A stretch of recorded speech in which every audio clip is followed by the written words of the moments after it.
Assalamualaikum warahmatullahi wabarakatuh. Kami dari kelompok 1 akan menyampaikan terkait telaah kurikulum matematika pada mata kuliah pembelajaran matematika SD kelas tinggi. Adapun kelompok 1 terdiri dari Anafisia Eka Putri, Alma Dwi Novitasari, Fadilah Putri Amalia, Adinda Nur Istirohmah, dan Aulia Nur Faizah. Untuk itu, teman-teman bisa menyimak penjelasan dari kami. Di sini saya akan menjelaskan mengenai karakteristik kurikulum matematika. Pada karakteristik kurikulum matematika ini ada 3, yaitu kurikulum matematika tahun 2004, kurikulum matematika pada tahun 2006, dan kurikulum matematika pada tahun 2013 atau kurikulum 2013. Untuk yang pertama yaitu karakteristik dari kurikulum matematika tahun 2004 yang biasa disebut dengan KBK atau kurikulum berbasis kompetensi. Adapun karakteristiknya terdiri dari 6 karakteristik, yaitu yang pertama, sistem belajar menggunakan modul. Yang kedua, pembelajaran menggunakan keseluruhan sumber belajar.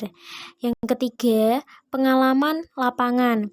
Artinya, dalam pembelajaran di sini peserta didik tidak hanya belajar dalam kelas, tetapi peserta didik juga bisa melakukan belajar di luar kelas.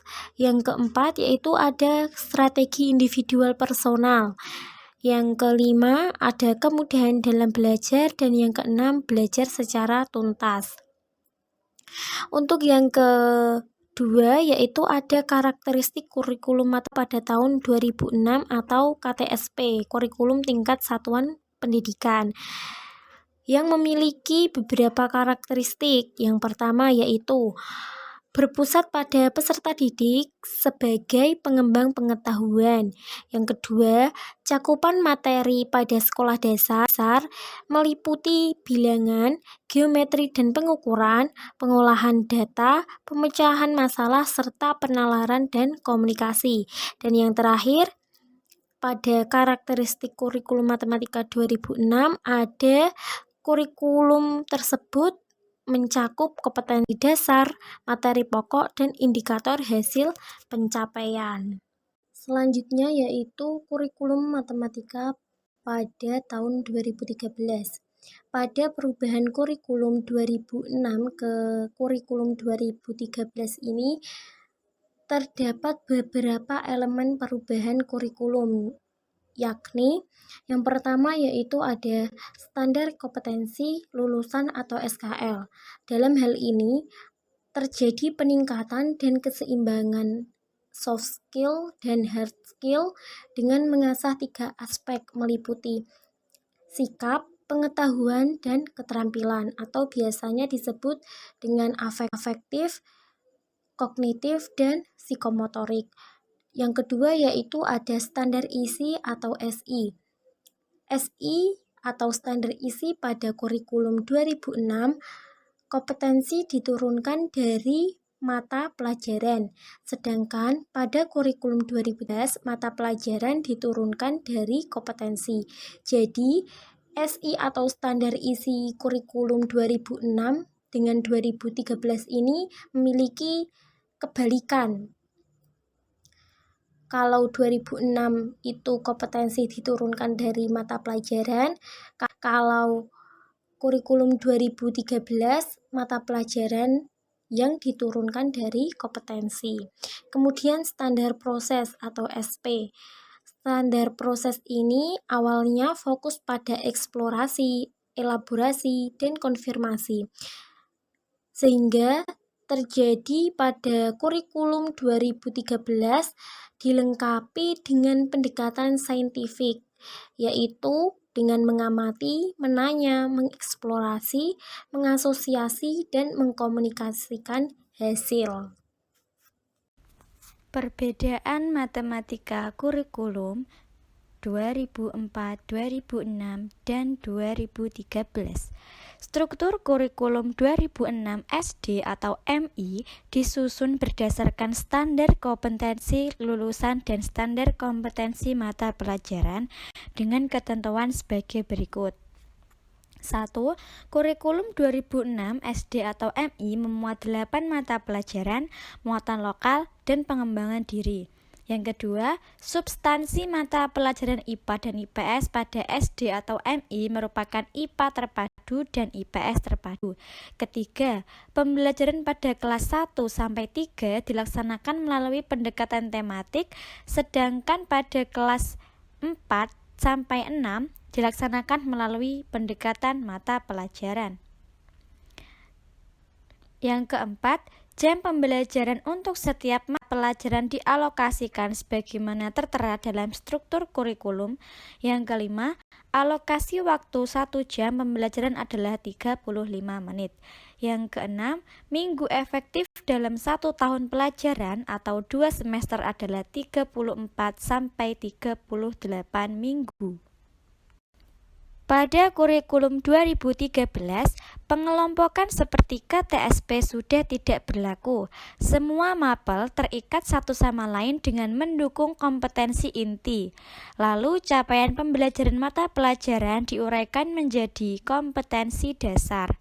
Berikut rumusan kompetensi inti menggunakan notasi A, K1, kompetensi inti 1 untuk sikap spiritual, B, kompetensi inti 2 untuk sikap sosial, C, kompetensi inti 3 untuk pengetahuan, D, kompetensi inti 4 untuk keterampilan. Baik, saya akan melanjutkan, yaitu perbedaan kurikulum 2004, 2006, dan juga kurikulum 2013. Dimulai dari komponen yang pertama, yaitu pengertian. Untuk kurikulum 2004, suatu konsep kurikulum yang menekankan pada pengembangan tentang akan kemampuan melakukan atau kompetensi tugas-tugas dengan standar performasi tertentu, sehingga hasilnya dapat dirasakan oleh peserta didik berupa penguasaan terhadap seperangkat kompetensi tertentu. Kurikulum 2006. Adapun pengertiannya, kurikulum yang dikembangkan dan dilaksanakan oleh setiap satuan pendidikan yang sudah siap dan mampu mengembangkannya.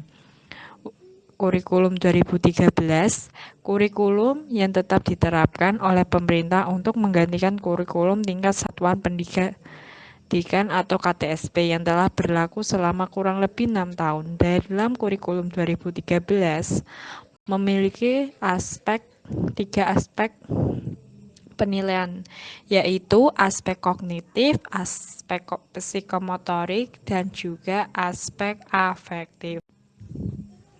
Kemudian komponen tujuan. Untuk kurikulum 2004 memiliki tujuan untuk mengembangkan pengetahuan, pemahaman, kemampuan, nilai, dan sikap dan minat peserta didik agar dapat melakukan sesuatu dalam kemahiran, ketepatan, dan keberhasilan dengan penuh tanggung jawab. Kurikulum 2006. Adapun tujuannya, yang pertama untuk memandirikan dan memperdayakan satuan pendidikan melalui pemberian kewenangan atau otonomi kepada lembaga pendidikan. Yang kedua, mendorong sekolah untuk melakukan pengambilan keputusan secara partisipatif dalam pengembangan kurikulum. Untuk kurikulum 2013 memiliki tujuan untuk mempersiapkan manusia di Indonesia agar memiliki kemampuan hidup sebagai pribadi dan warga negara yang beriman, produktif, kreatif, inovatif, dan juga afektif. Yang kedua, mampu berkontribusi pada kehidupan masyarakat, berbangsa, bernegara, dan beradaban dunia. Selanjutnya, kelebihan kurikulum 2004, kurikulum 2006, dan kurikulum 2013. Yang pertama, kelebihan kurikulum 2004 diantaranya yaitu dalam pembelajaran adanya komunikasi dua arah antara guru dan peserta didik. Lalu, pembelajaran berpusat pada peserta didik dan penggunaan pendekatan serta metode yang bervariasi. Selanjutnya, kelebihan dari kurikulum 2006 atau KTSP ini yaitu yang pertama, mendorong terwujudnya otonomi sekolah dalam menyelenggarakan pendidikan. Dan yang kedua, mendorong para guru, kepala sekolah, dan pihak manajemen sekolah untuk semakin meningkatkan kreativitasnya dalam penyelenggaraan program-program pendidikan yang baik. Dan yang terakhir, kelebihan dari kurikulum 2013 atau Kurtilas, yaitu yang pertama, para guru tidak lagi dipusingkan untuk menyusun kurikulum sendiri, tinggal mengikuti yang sudah diberikan. Yang kedua, penilaian dilakukan dari semua aspek. Dan yang ketiga, mengikuti perubahan zaman serta tuntutan ilmu pengetahuan dan teknologi yang berkembang tanpa mengabaikan karakter dan budaya bangsa. Jika ada kelebihan, maka ada kekurangannya. Nah, di sini kekurangan dari kurikulum 2004 yaitu kurangnya sumber manusia yang potensial dalam menjabarkan KBK, dengan kata lain masih rendahnya kualitas seorang guru. Karena dalam KBK, seorang guru dituntut untuk lebih kreatif dalam menjalankan pendidikan. Selanjutnya, kekurangan dari kurikulum 2006 yaitu kurangnya SDM atau sumber daya manusia yang berkualitas diharapkan mampu menjabarkan KTSP pada kebanyakan satuan pendidikan yang ada. Dan kurangnya ketersediaan sarana dan prasarana pendukung sebagai kelengkapan dari pelaksanaan KTSP. Yang terakhir, kekurangan dari kurikulum 2013 yaitu yang pertama, perubahan kurikulum yang terlalu sering membawa dampak kurang baik, khususnya bagi pendidik dan juga peserta didik. Dan yang kedua, pelaksanaannya tidak dibarengi dengan distribusi buku pendukung yang merata, sehingga peserta didik mengalami kesulitan. Nah, yang selanjutnya saya akan menjelaskan tentang kesamaan kurikulum matematika pada tahun 2004-2006 atau yang disebut dengan KTSP dan 2013. Persamaan kurikulum pada tahun 2004 dan KTSP ini sama-sama mempelajari materi pengukuran, sedangkan persamaan kurikulum 2006 dan kurikulum 2013 ini sama-sama mempelajari tentang bilangan, geometri, dan pengukuran. Terima kasih kepada teman-teman yang sudah menyimak penjelasan dari kelompok kami. Semoga apa yang telah kami sampaikan dapat bermanfaat bagi kita semua dan teman-teman bisa memahaminya. Terima kasih. Wassalamualaikum warahmatullahi wabarakatuh.